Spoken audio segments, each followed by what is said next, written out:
சொன்ன மாதிரிலாம் நடக்கல. இந்த ஆக்சிஸ் இப்படின்னா பிள்ளைல அவரெல்லாம் 180 சொன்னாருன்னு நினைக்கிறேன் ஆளு அவர். ஆனா வந்தது என்னன்னா தொங்கு சபை தான். ஜெயிச்ச மாதிரி அவர் டான்ஸ் எல்லாம் ஆடினாப்புல. சார் இன்னும் வெற்றி உறுதியாகல. வெற்றி உறுதியாகணும்னா 118க்கு மெஜாரிட்டி வரணும். இப்ப யாருக்கு சிக்கல் அப்படின்னா முக்கியமான பல யூடியூபர்கள் ஜேர்னலிஸ்டுகள் எல்லாருக்கும் சிக்கல் அப்படின்னு நினைச்சுக்கிட்டு இருக்காங்க. அதுலயும் என்னையெல்லாம் வந்து எதெல்லாம் கமெண்ட் ட்விட்டர்லாம் பார்த்து சிரிப்பு வருது. உன் கதை முடிஞ்சு, உன் சோழி முடிஞ்சு, நீ ஓடிட்டு அவ்வளவுதான் பயந்துடா. ராஜா இங்கேயே தான் இருப்போம், இங்கேயே தான் வேலை செய்வோம்.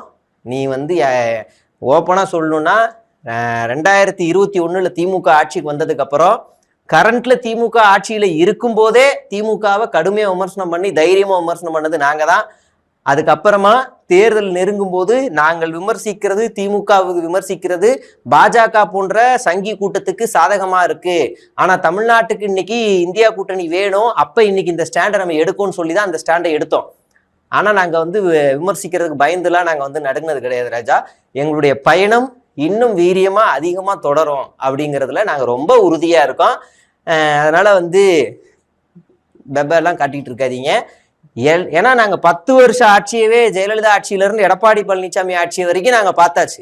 அப்பவே பல போராட்டங்கள், பல சிறைச்சாலைகள், பல வழக்குகள் எல்லாத்தையும் பார்த்தாச்சு. ராத்திரி 12 மணிக்கு ஜட்ஜு கிட்ட இருந்து பெயில் வாங்கிட்டு வந்த சம்பவங்கள்லாம் நாங்க பல வழக்குகள் பார்த்தாச்சு. அதனால வந்து முத இந்த எலெக்ஷன் ஓட்டு அரசியல் அதெல்லாம் பார்க்கும்போது உங்களுக்கு தான் அது மாதிரி இருக்கும். உண்மையிலே இது இந்த தேர்தலில் யாருக்கு பெரிய நெருக்கடினா அண்ணன் விஜய்க்கு தான். ஆட்சி அதிகாரம்லாம் கிடைச்ச மாதிரியும் இருக்கு, கிடைக்காத மாதிரியும் இருக்கு. தட்டுல எதுமோ இருக்கு, ஆனா எடுத்து தின்ன முடியல. அப்படியான சூழல்ல எனக்கு 2 வாரம் வேணும்னு டைம் கேட்டு 2 வாரத்துல யாரையாவது எந்த கட்சியை கூப்பிடலாம் அப்படின்னு இருக்காரு. அப்போ ஒரு கேல்குலேஷன் நாமளா போடுவோம். போனா யார் போவா? காங்கிரஸ் போயிடும், வாய்ப்பு இருக்கு. கண்டிப்பா கூச்சப்படாம போயிடுவாங்க. அப்படின்னா 108ல இருந்து ஒரு 5 சேர்த்துக்கலாம், 113. பாமக ஒரு 4. பாமக போச்சுன்னா நம்ம நல்லா கடுமையா விமர்சனம் பண்ணலாம், நல்ல பாயிண்ட் கிடைக்கும்.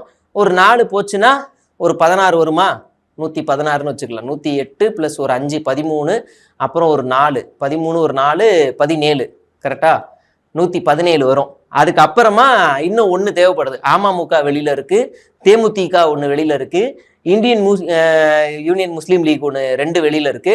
இவங்களை கூப்பிட்டு கூட ஆட்சி அதிகாரத்தை விஜயால தக்க வைக்க முடியும். இதை தாண்டி விசிகா போகுமா, சிபிஎம் போகுமா, சிபிஐ போகுமா அப்படிங்கிறதெல்லாம் உறுதியா சொல்ல முடியாது. ஏன்னா அவர்கள் எல்லாருமே 2018ல இருந்தே திமுக கூட்டணியோட உறுதியோட நிக்கிறாங்க. வெற்றியோ தோல்வியோ பார்க்கலான்னு சொல்லி கூட இருக்கிறாங்க. காங்கிரஸ் உள்ள இருக்குன்னு சொல்லலாம். காங்கிரஸ் தேர்தலுக்கு முன்னாடி எவ்வளவு அட்டூழியம் பண்ணுச்சுன்னு நமக்கு தெரியும். அதனால இதுல இருந்து நம்ம பேச முடியாது.